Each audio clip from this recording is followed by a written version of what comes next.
Hi అండి, ఈరోజు పచ్చి పులుసుతో మీ ముందుకు వచ్చాను.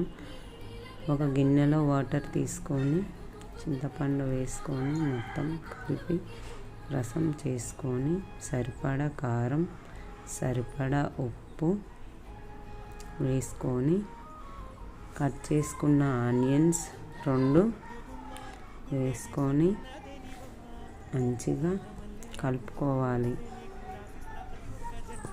కలుపుకున్నాక ప్యాన్ పెట్టుకొని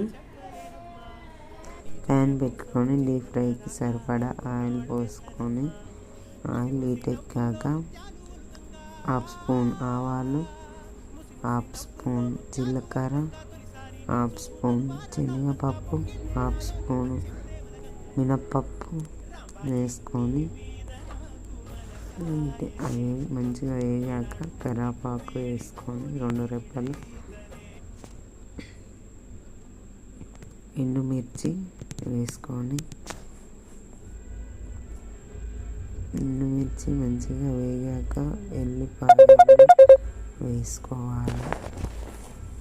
ఎల్లిపాయలు వేగాక చిటికెడు పసుపు వేసుకొని ఇందాక కలిపి పెట్టుకున్న పచ్చి పులుసులో తాలింపు పోసుకొని కలుపుకోవాలి. ఈ పచ్చి పులుసు నచ్చినట్లయితే సబ్స్క్రైబ్ చేసి లైక్ చేయండి.